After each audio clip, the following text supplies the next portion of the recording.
and I are frenemies, and we've been frenemies for 15 years probably. He's got a commercial real estate company, and I have a commercial real estate company. We do a little bit different things. He does a lot of land and industrial and homeowners associations. I do office, retail, small business owners that are looking for buildings. But we cross over a little bit, and about 15 years ago, we started a radio show. This was back when everybody was trying to decide whether or not we should get an arena in a place like Lincoln. Did we really need that? Could it succeed? And we felt, and the radio station felt, it probably could, and we were going to support it. So that was when we started our show. Yep. You want to tell a little bit about yourself? No. Secret.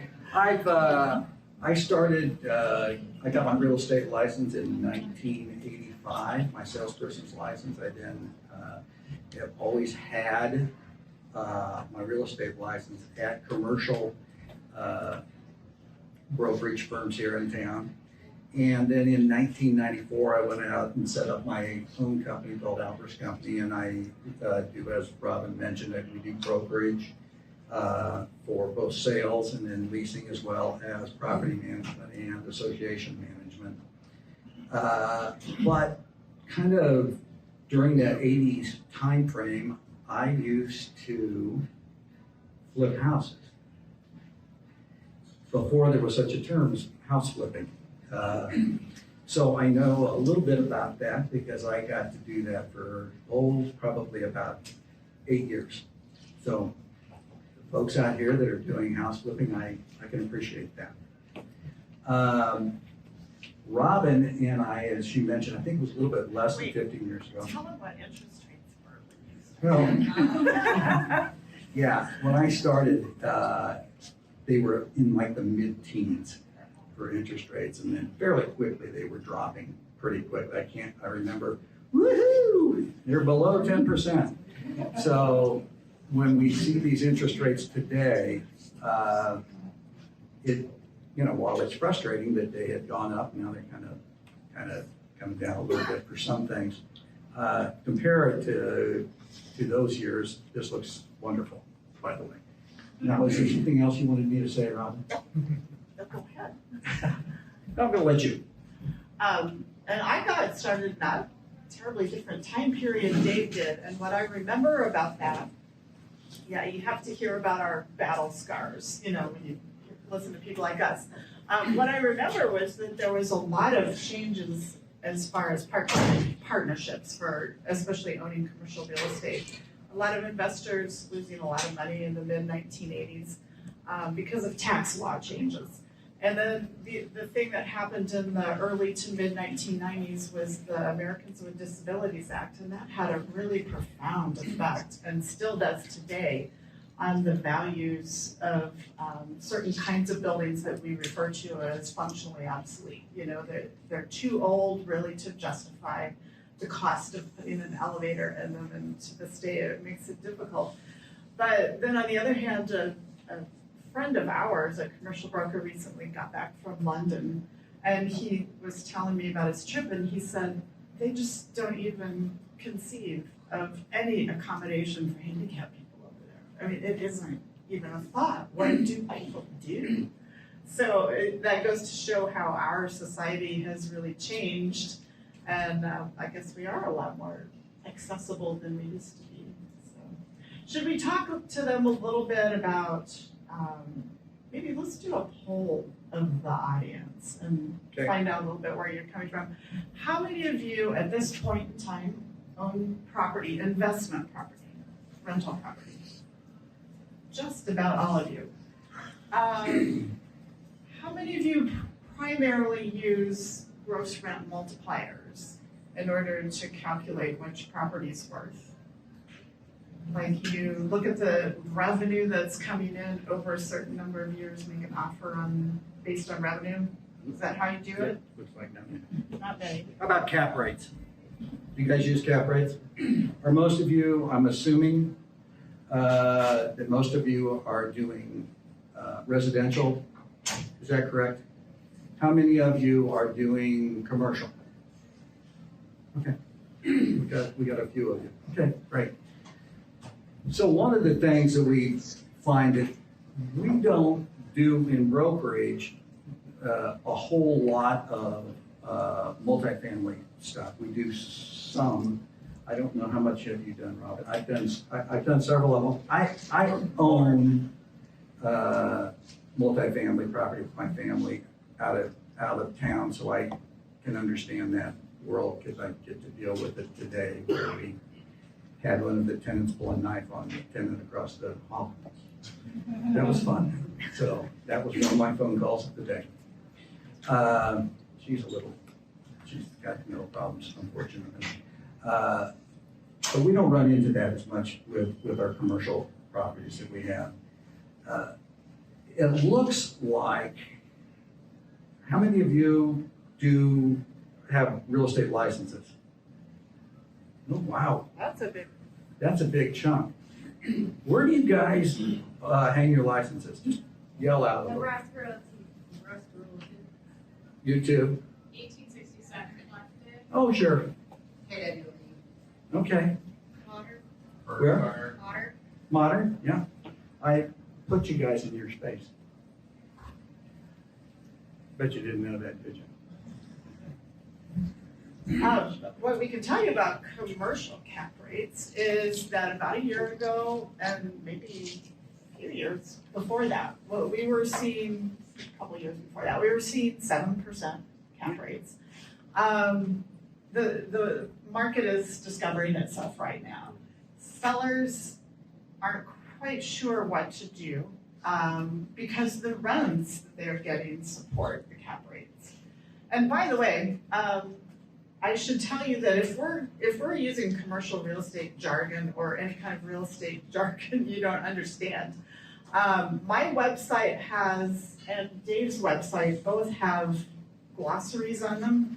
So you can make a note on your phone and go to our website and look up what we're talking about. Our website has a formula for how to figure out the cap rates if that's kind of new to you. But anyway, back to what I was saying, about 7% a year ago. I got an offer today from somebody who wants to buy a property, and they are investors, and they want to buy the property based on an 8.5 cap. So that would be a 1.5 higher. It will not get accepted, I know that. And part of why the commercial market in Lincoln is going through price discovery is because the rents still do support some pretty high prices. So what do? I mean, this particular slowdown is so different because we have such short supply. I mean, and that's why the Fed is doing what it's doing, because we do have such short supply. The crash in 2008, that was night and day different. You know, there was 3,000 houses that were vacant in 2008, 2009. Today there's 400. Yeah, not vacant, available. Or available for sale. Yeah, not sitting empty, but available. So when you get down to 400, that's not a lot. And the market did need to cool. I'm not surprised we're having interest rates go up. But like I said, you know, until you start seeing vacancies, it's kind of hard to reduce that sell price, isn't it? Until you actually start seeing the vacancies. So I don't know if we're seeing a whole lot of change. I do know in the national markets, people that are selling office buildings on a national basis, that they are seeing some of those rates come down, and some of the national investments like Kentucky Fried Chicken or McDonald's buildings or things like that. I've heard that those cap rates are coming down, but we don't get a whole lot of those investments in Lincoln. They don't come available for sale very often. Should we talk a little bit about vacancies in office buildings and retail and that kind of thing? So one of the terms that really started popping up in the last few years with particularly office space is shadow space, which basically means it's space that is being leased and they're getting revenue off of it, but there's nobody actually in the space. It's just sitting there. And so we're waiting to see how this is all going to change. We've had a few larger tenants who have started to say, hey, we're dropping our lease. We're going to go someplace. I've had one or two clients who have decided to move to smaller spaces because of what's happening in the world today. And most of this has impacted the office space, mostly in the downtown area. We don't see as much of an impact outside of that area, but we just don't know what's going to happen. It's just kind of interesting times. Yes, sir. Dave, so are they moving from bigger spaces to smaller spaces in Lincoln, or are they moving outside of Lincoln? Well, most of the stuff that we're seeing, they're still in Lincoln, and they're just shrinking their space. I'm surprised that we haven't seen more of it than what we have. I thought that we would see a significant amount, but it feels like it's starting to happen. I don't deal with downtown as much as some brokers do, but from the people that I talk to, they're starting to see more of that happening. So, but I happen to be the beneficiary of that because somebody left the downtown and was in a 10,000 square foot space and really needed to get down to about in this particular instance, a 5,500 square foot space.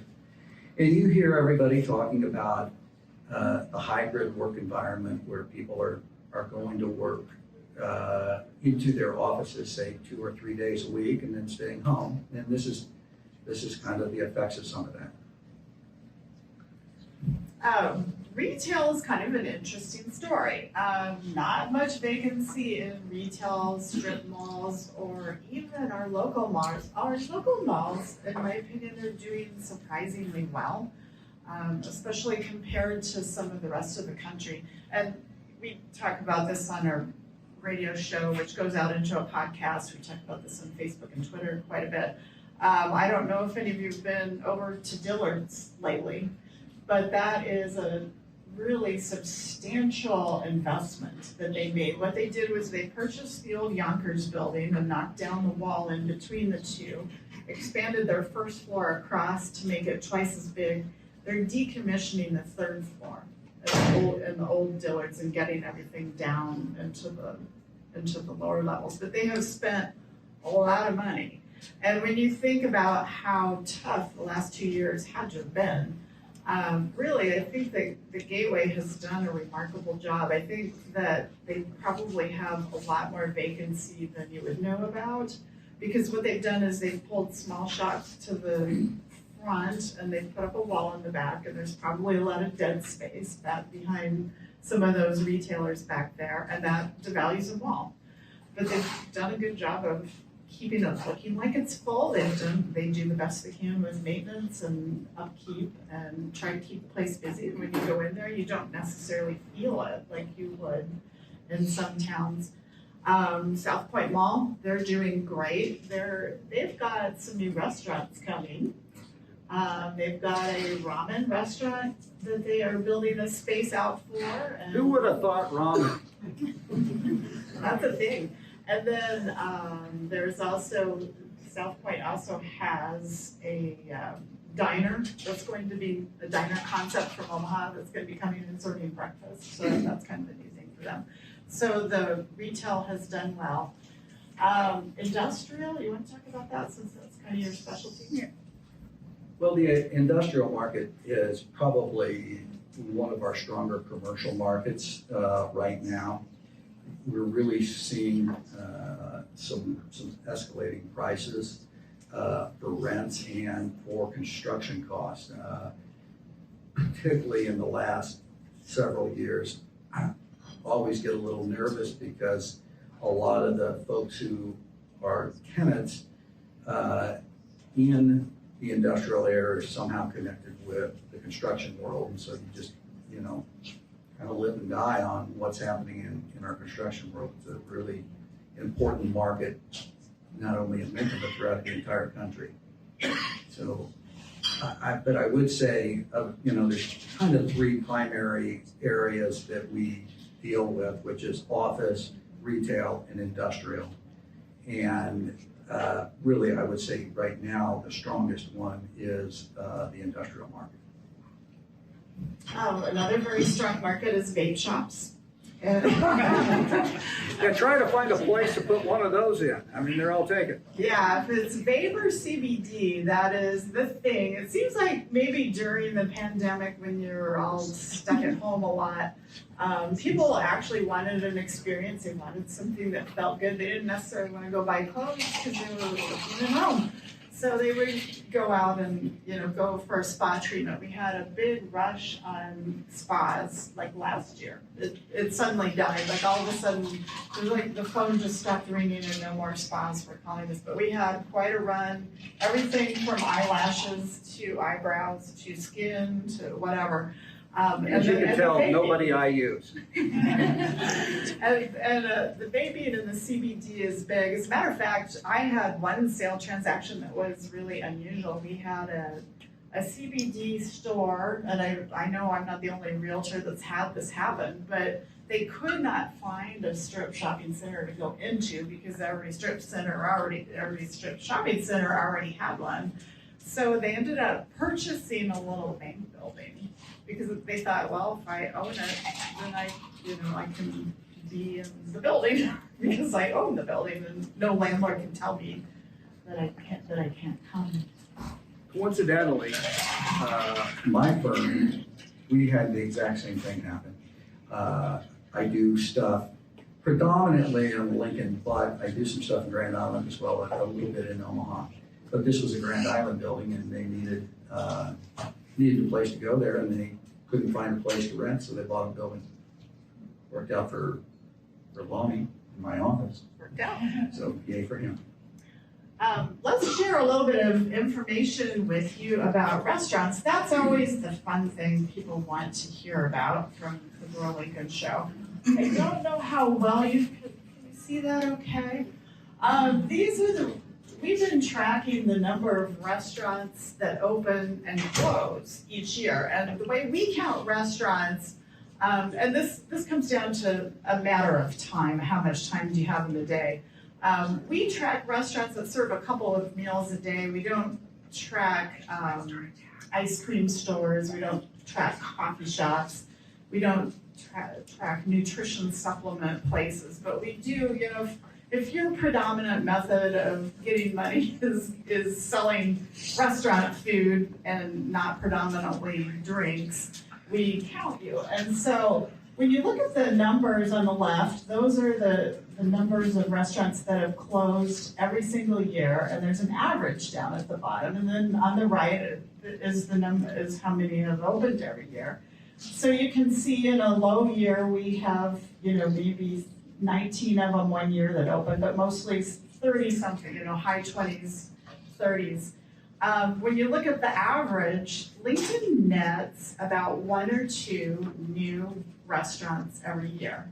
That's really all. It's a pretty high failure rate for the restaurants that are here. And it's been fascinating to watch that really has not changed that much in the years that we've been doing it. And probably a good way to explain it, you do a good job of explaining the growth in Lincoln, that we have about 3,000 to 4,000 people a year that are born or come to Lincoln to live. I always use the town of Holdridge. We basically grow, it's a little bit more than that, but basically like a town of Holdridge every year. And this also explains why you're seeing a lot of the apartments that are being built, because right around, you hear different numbers, 40 to 50% of the people who are coming to Lincoln are living in apartments. And so that's why we need a little over 1,000 apartments every year. So everybody goes, hey, when are we going to have too many apartments? Right now, we're okay. This too will go wrong, I can assure you. Yes, sir. There was 2,200 apartment permits pulled last year. Right. And so, It's gonna get interesting. I think that's gonna affect your numbers there. yeah, Yeah. If you think there's correlation there, I don't know. It'd be Well, interesting to see what you guys think.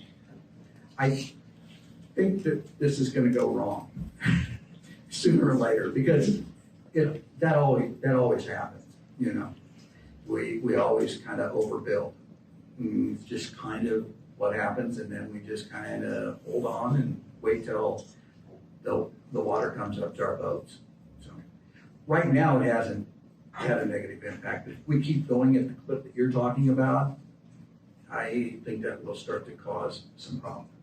It's fairly simple. You just watch what the vacancy rates are, and once they start creeping too much higher than 5, 6, 7, 8%, then people start getting a little bit more nervous. One thing to watch out for, we just had a guest on our show and podcast that from a title company. Just want to make sure you're all up on the latest in wire fraud. What a big issue this is. The title companies have had to make significant investment in their IT because so many of their customers are getting these weird emails or texts telling them, it's closing today, you need to wire money to the bank. And what's happening is somebody's cribbing information. They're creating emails that look like they're actually from the title company, or sending texts that look like they're from the title company. Even realtors, I don't know of any commercial realtors this has happened to, but I understand on the residential side, the residential realtors have had their logos stolen, and somebody sends an email to their client telling them to send money. So our advice is don't use wire. Use a certified check. Just try to avoid it completely if you can right now.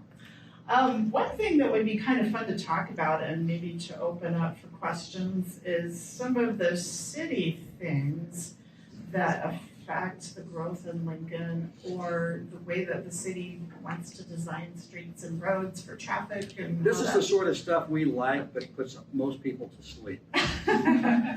We'll try to make it interesting. One thing to kind of be aware of, if you own a property in a floodplain or near a floodplain, that just all of a sudden got more expensive. The realtors did what they could to try to stop some of that, but unfortunately, they've decided to make our floodplain codes, which were already higher than what the national government required, to make them even stricter in Lincoln and the properties next to the floodplains. This is going to affect 20% of the land in Lincoln and make it more difficult and more expensive to build. So you have to watch that. You may have to be purchasing flood insurance in places you didn't quite expect. So, really watch that when you're buying a property. But maybe more of the fun stuff, some of the city policies in regards, and we get a lot of questions about this, in regards to streets and roads. That is something that commercial realtors also, we watch a lot of the legislation on that. For a lot of the recent years, the city has made a concerted effort that we want to get traffic moving through this town really fast.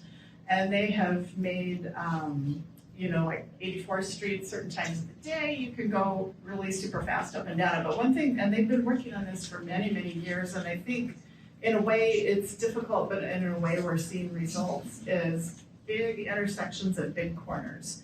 Like when you think about South Point Mall, you have to go pretty far away from the main intersection in order to get into the mall, right? And this is sort of a policy that the city has, which is hard for people coming from out of town in a smaller town, and they're trying to purchase a property in Lincoln, and maybe their company wants a lot of visibility. It's difficult for them to find a site where you can just pull right in, right? Because you have to drive a half mile down the road, or you have to take a little access road, and it's hard to get into the shopping center. But another policy that they've done has been the roundabouts. So how many of you have been down Yankee Hill Road recently? I call it Dramamine Hill Road because I always feel a little bit queasy coming out of that. So if you haven't been down Yankee Hill Road, that is designed to move traffic really fast. So you're going to see a traffic pattern in future years that goes east-west, right? Because that traffic, And when you think about Highway 2, that's sort of a geographic barrier that's going to separate South Lincoln from the rest of the city. And you're gonna, because that traffic can move fast east and west, I think you're gonna see a lot more commercial development along there and a lot less of hopping the highway to go get services up to the north. That's one trend that you might wanna watch for. Should we open it up for just Let's Q&A have- questions? yeah. Why is it like it is? What, if you've seen a development movie, that's something that's being built, you wanna know what it is, you can ask us that. Yeah, just to bring up one point, one of our segments on our show, we talk about different businesses moving around town. And it's usually the segment that most people like to listen to more than our interviews with people. So I think if you'd like to ask us some questions about that Robin mentioned, why things seem to be going the way they are.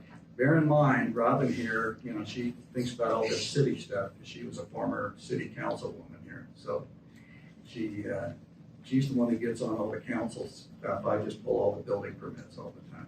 So, but ask us any questions that you'd like and we'll attempt to answer them. Are you both with the same brokerage? Or two Excuse me? separate brokerage? Two separate brokerages? Two separate brokerage. Robin has Eschliman Commercial Real Estate and I have Alper's company. And like I was saying, like your Modern Real Estate, is that right? Yeah. Because I had that listed when he came over to take a look at it. I like him, by the way.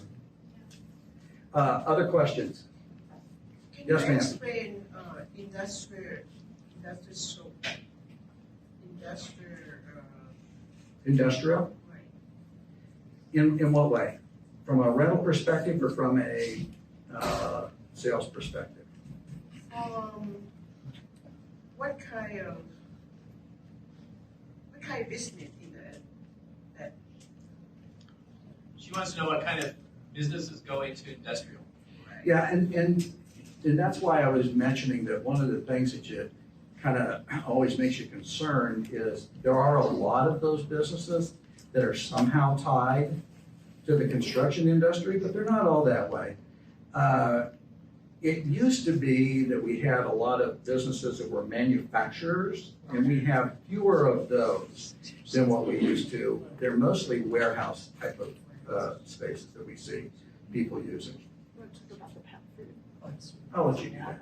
So there's a huge industrial project that's going in. If any of you have been out on Westo and seen the pet food facility that's being built, it's by the correctional center on the south side of Westo Street on your way to the prison. That is what is it, 50 million? Syracuse.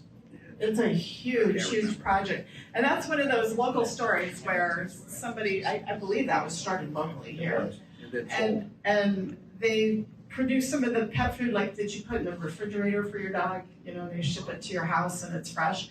And that was a local company and they've made it big. They are now owned by somebody in Paris. Was that France? Does that sound right? I can't There remember. was a European kind of company that came and bought this little pet food place in Lincoln, Nebraska. So they're building this big, huge thing out there. Another big success is the airport is kind of reinventing itself. Have any of you seen the new, the redecorating and remodeling they're doing at the airport? It's not your mom and dad's Lincoln Municipal Airport anymore. It looks really good out there. And they have been quite successful in recruiting big companies to come and lease. They do ground leases there. You don't own the land there, you lease it from the airport. But they, despite that, they've done a good job of recruiting. I will say that's one of the complaints of several of my industrial landlords, is they have to compete against them, which is, they feel not fair. Yes, sir, and then yes, ma'am, I saw you. The data center, whatever it's called, or will be more by, Yes. I like it. It's funny that you bring that up because one of our colleagues, whose family owned a good chunk of that, we just asked him that question about 2 or 3 weeks ago, and they keep saying they don't know exactly what's gonna happen there. It just, we don't know.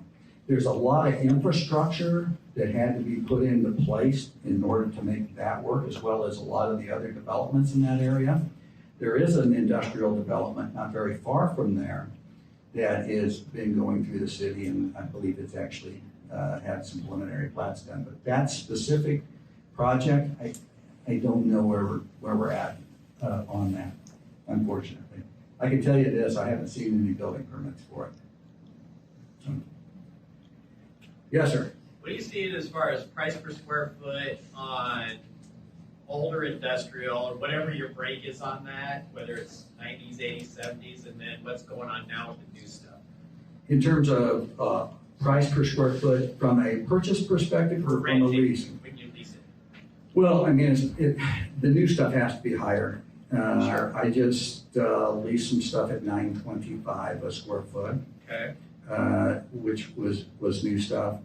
Some of the older stuff was more in the $6-7 range. So that's kind of what you see, and that's a fairly common spread. Is there a differential between north and south right now on that as far as the older stuff? Well, first off, there isn't a whole lot of older stuff on the south side of town. There is a slight preference for people, particularly in the construction industry, to be on the south side of town. The north side of town, sometimes some of those people like being there because of the close proximity to the interstate and being able to get up and down the interstate and going to Omaha and bringing in goods and services as well as labor from the Omaha area and other areas outside of Lincoln. Yes, sir. Do you guys experience how easy it is to get commercial land rezoned to industrial in the city of Lincoln? Well, there's kind of a pyramid that you have of values, okay, in commercial. And the top of it is the most expensive, and that's going to be a retail type of location, usually one. In the past, it used to be there for McDonald's, fast food restaurants. It used to be banks also were big competitors there. The banks are not as active as they used to be. That world's changed a little bit. So a reason why I bring this up is then the next layer of values is usually the office stuff. And then below that is usually ground for industrial and apartments. So when somebody goes in to rezone something, they usually want to rezone. The city likes to see them rezone large areas. And you'll see kind of these concentric circles that they go for, from intense, say right on the corner, and then to less intense as they go back. The problem is not that many people really want industrial stuff in their neighborhoods. It just kind of works that way. So there are certain areas where you have a tendency to get those. And that's part of the reason why we don't have a lot of it in the south part of town. Just wasn't set up that way. But difficulty in doing it, the difficulty is it doesn't make economic sense a lot of times, because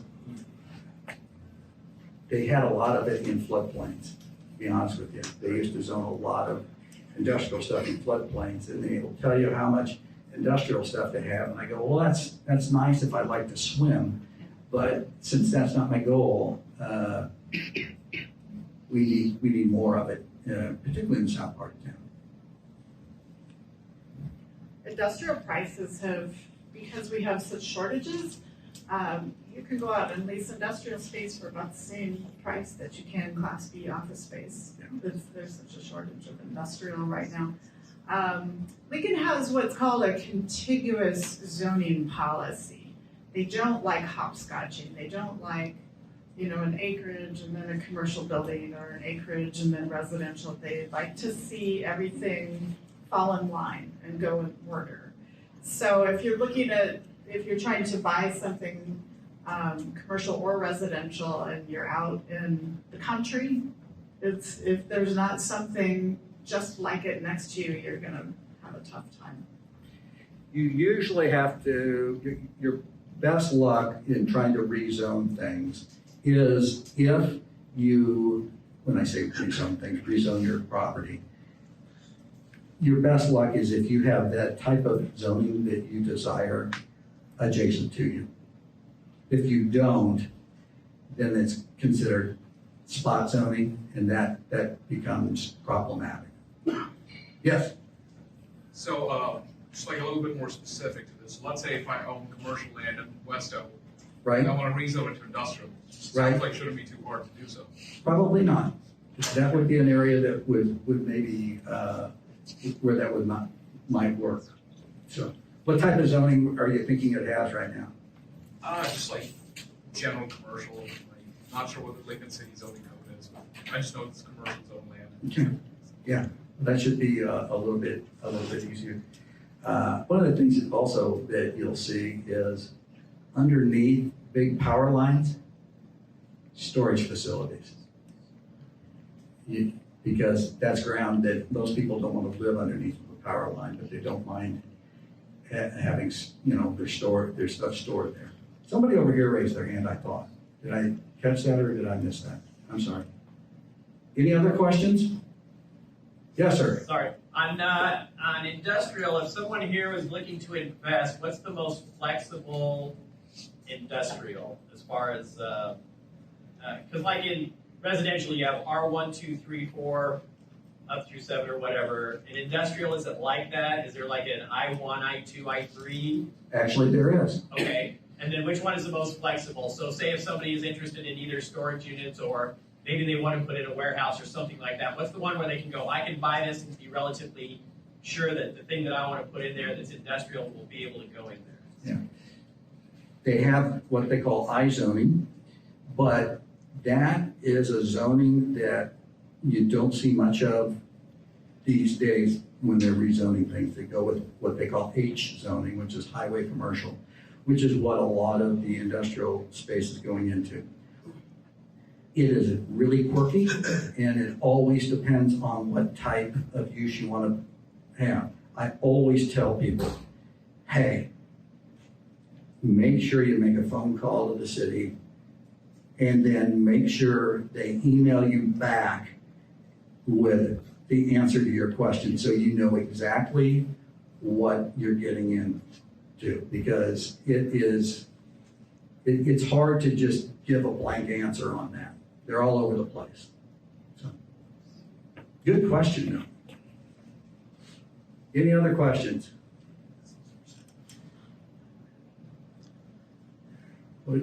All right, John. There seems to be a lot of vacancies down south in the strip malls and stuff like that, but you say retail's doing fine. What do you think about vacancies down there? I'll let Robin answer this. With your question, you have seen vacancies in strip malls? Yeah, down south. Way Oh, south, far. like Yankee Hill, 27th. Oh, okay, like the edge of Lincoln. Yeah, are you talking about 27th and Yankee Hill? Yeah. I can tell you that there's no vacancy there right now. Or was it 27th and Pine Lake? I'm kind of confused on that. I can almost Okay. tell you there's no vacancy there right now. Okay. Okay. Yeah, it's pretty tough for us when we have clients to find anything. In the retail area. Now, in the office area, there is some vacancies in those areas. You had your hand up. Yeah, what are like 27th and Highway 2, like that whole corner is vacant? What are they doing with that? The Shopco? Yeah. Yeah, that's supposed to be an apartment project, and they For had part of it. wanted to put office buildings in there, but office is kind of slow. There's retail that would like to go in there, but the retail is the smallest component of some of that. You know, like there's been some restaurants that have wanted to go there, but until they figure out the configuration of the apartments and figure out how they're gonna replace the office design, because the office people don't seem to be terribly interested. That seems to be slowing everything down. Is they had planned for so much of that to be office, and COVID just kind of killed that. So they keep like redesigning it and trying to figure out, well, what could we put in here, and we'll get you, Mr. Small Restaurant, as soon as we figure out these bigger chunks, here. That's why you'll see a sign, mixed use. Yeah. And So- you know, the other thing is they bought that shopping center before COVID, so they paid top dollar for it. And so now they have to, get their money back out of it. So that project has been a little tough because it's a tear down and that's just very, very expensive. This gentleman had a question. Thank you for the compliment. What's your take on all the numerous car washes that are being built? You notice our laughing. Wow! Does anybody have a dirty car? I mean, I don't know. It seems like, well, I do because I live in the country. But I don't know. Once again, I don't see how they can keep at the same rate that they're building car washes. They're all over the place. Well, when you look at it, you've got a very, once it's built, what else can you do with it? Yeah, that's the problem And with it's a it. huge capital expenditure for them. Yes. We call those special purpose buildings. My play on it is that they put it in, it's kind of like the gym memberships. They want to sell the membership, they don't care how many, if they know people won't come to 3 times, as there's a definite break-even point for them. But where's this going to end? Because it's putting some big money on lots to put in. Millions for putting each one of those in. And just for instance, there wasn't any one of those out at 84th and Highway 2, and I say this because my office is out there. And Jet Splash goes in, and now Rocket is going to go in out there too. And I'm just going, wow, okay. I just don't understand how all these people are going to be able to make it, but what do I know? They know more about their business than I do. So. I can just comment on that. They're an interesting investment for investors. Investors like them because you don't have to have that many staff there, and to some extent it's very automated. So on a national basis, investors like that. Where you've seen the biggest pain is the self car washes. Those things are a sad sack. If you've anybody been to a self car wash lately, they struggle. We have some more questions here. What's going on with Sears? Any insight on Sears? Oh, that's a good question. Sears has been kind of a slow game. They announced several tenants. They had some Burlington Coat Factory, and we're just not seeing anything actually happening. But they bought that building, and then they also, along with that, is the Red Lobster building. And so if you call for a restaurant, we represent restaurants sometimes, and if we call and try to ask about the Red Lobster building, they immediately try to talk us into taking something inside the Sears building. So it's just weird. So you said that's been purchased and they're trying to sublease it? The Sears Purchased and trying to lease it, yeah. Lease it. Mm-hmm. Yeah.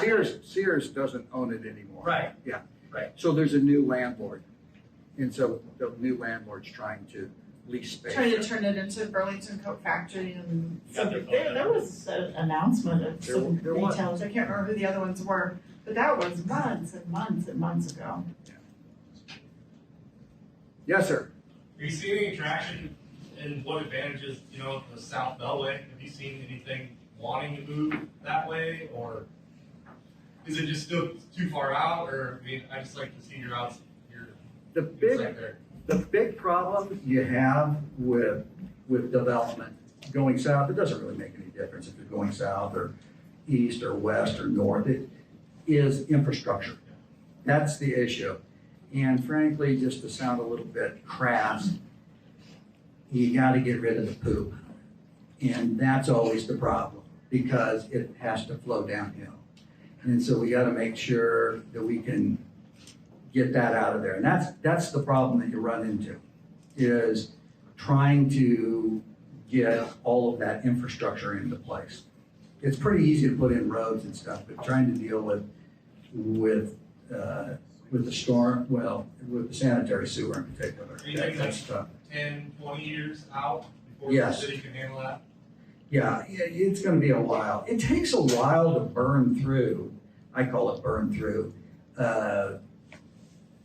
these farms and this raw land that's out there. I mean, realize that on average, I mean, it depends, but it's about 3 to 3.5 houses an acre in most of these developments. So, hey, 50 acres isn't that much, and that's, let's just make it easy, and that's 150 homes. That's a lot of houses, isn't it? So it takes a while to get through things. It feels like it's going really, really fast, but it does take some time. I think what is kind of disappointing, a lot of people had hoped that there would be more of a city vision and a city commitment to invest in the wastewater and the sewer and the roads. And it doesn't really seem that way, you know, so much of the focus has been Haymarket, West Haymarket, some of the interior core areas, and we're very glad, of course, that the interior areas aren't deteriorating at a rapid rate. But the disappointing thing is that there doesn't seem to be a vision for the South Bypass and a future East Bypass. Other cities have had vision. Obviously, Des Moines, you know, when they attracted Cabela's and, you know, that whole, all the ball fields and everything, Des Moines and Kansas City are examples of cities that got shopping, they got hotels, they got entertainment. And we just haven't seen an interest in the leadership of Lincoln and doing anything like that, and I think that's kind of a shame. I have two questions. What do you foresee, like, the taxes going up for the housing near the casino? Do you foresee anything coming? Taxes. Specifically, Property tax? you mean the property tax going up? Well, as you well know, there's really two components that are associated with that. It's the value of the houses that are there and then whatever the mill levy is. And so I think maybe is your question whether or not that's an area where we're going to see some price appreciation. I can tell you this, it's an area where we're going to see more houses. That I'm pretty sure of. That happens to be, that Southwest Village Heights happens to be a pretty busy development. So I don't foresee that it's going to slow down. Also, has there been any update on the lake that was supposed to be between Omaha and Lincoln? Have you heard anything about that? I'm sorry, I couldn't hear you. The lake between Omaha and Lincoln that was supposed to be, have you heard anything about that? Oh, that's going to be debated for a while with our folks in the legislature, is my guess. So I don't really probably know anything more than what you guys do from the paper. But that's another one of those things that takes a long time to get all that through. And it's not easy to push things like that as a problem. Mm-hmm. Now, there's a lot of opposition to it. Hey, well, you got this gentleman again. What's your opinion on land development around Lincoln? Let's say someone buys like 100, 200 acres of land outside the city, spends years getting it annexed to the city. Like, I mean, how does that, I mean, what do you guys think about it, I guess? Is that feasible? Or? You've got some pretty decent time frames there. Look, I sold the ground in 2006, 7, and 8 at 70th and Rokeby Road. And, you know, now there's houses all over there, but it's still not all built out from the ground that was sold there. So it goes to show you that these people who are, these land developers have to hold on to this ground for a long time. It's not as simple as people think it is. It looks like it's easy. Trying to get your development through the city is a real chore, and then the amount of cost associated with all of your infrastructure is way more than most people believe that it is. It's very expensive. While the land is a big component, and probably the largest component, putting in your roads really is expensive, and it comes right close to that too. So it's all going to depend on where you're buying your land, whether or not it's in the comprehensive plan, and what you can do with it. Does Lincoln have SIDs or? Lincoln does not have SIDs, and there's a lot of people who complain about the fact that we don't have those. But right now we don't. They had one years and years ago, and it went bankrupt, and so they've just never really wanted to try it again. So, how did you know about SIDs? That's kind of impressive. I know a little bit about development, so. Okay. That's interesting. Any questions about construction sites that you've seen around town and you're wondering what it is? And I hope you asked me something and I know the answer What's right going off on? the top of my head. What's going on Yeah. with Gold's? What? What's going on with the Gold's building? Oh, yeah, they tore down part of the old Gold's Galleria office building, and that's gonna be mostly, hotel and apartments and maybe some office and retail, a mixed use. But I think you're gonna see hotel there. Maybe, or apartments. Yes, sir. What's your thought on development in towns surrounding Lincoln? What's our thought about what? Development in towns surrounding Lincoln, building in towns. Oh, surrounding- towns around Lincoln. Yes. We're seeing quite a bit of development in those towns. Say for instance, Waverly and Hickman and even Roca. The constraint that they have is, once again, is dealing with their sewer systems. Yeah. So they have, some of those communities are getting to the point where their sewer system in and of itself is about maxed out, and so that's gonna be a big question mark for some of them here in, I'd Do say, you think reasonably near future. But like with that, do you think that ties into with expanding the infrastructure south for the development on that south corridor? Kind of like how you're saying, like with the infrastructure. Yeah, I mean, we always, we hear on our radio show, we also do a segment on Thursday, and they joke about, how Hickman is gonna grow to the bypass and then Lincoln to the other side, but it's not gonna happen that way. Those are areas, those small towns, that are desirable to a lot of people, and there's been a lot of development in them because it's been a little bit quicker to get things done in those areas, and they're able to do it at a little bit less of a cost in terms of holding costs on their ground in some of those areas. It's just always, these small towns are kind of quirky, do you want your kid in that particular school district? That's usually a big question mark. So there's just a lot of different things that go into whether or not those things are gonna work.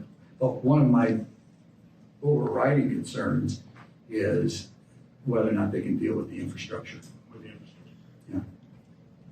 In case people are just wondering what we mean by infrastructure, again, that would be the sewers, the roads, the wastewater, and there's just been a big shift in mentality by Lincoln and lots of other cities that, well, we don't want to pay for that, but let the developer pay for that. Let the people building the houses, they should pay for that. They should pay for their parks. They should pay for their wastewater. Why should those of us in the older parts of Lincoln have to pay for that? And so all that cost was pushed on to the developers and to the new home buyers for many, many years. We're now to the point where the cost of a new home is way above what the average person in Lincoln can even afford because we've been doing that for so many years. We don't have that collective vision of sharing the cost among everybody. Yes, What's your question? West of 27th and Harbor Road, the north side of the interstate out there. What's your question? What's going in there, or what's Oh, on Arbor Road, did you say 27th or 70th? 27th, north of the interstate? Oh, A lot there. Yeah, there's a lot of dirt being moved over there. I'm not 100% sure about that, at one time, that was slated for more residential, but I would not, I'm not 100% sure about that. So we need to. I think that's a look at good that. guess, though. I haven't heard of any commercial projects out there, so I'm guessing that's residential. I just was involved with some stuff out there years ago, and that was what was going on then, but I don't know if that's what the case is right now. But there is a lot of dirt being moved out there. I just was drove in from there today, and it's funny you say that, because I was gonna say, I'm gonna go double check on that, and I was hoping to talk to Robin about that for our Bear Steak show. Yeah, I haven't heard of any commercial out there. Yes, sir. What is the project going on the east side of the Knolls?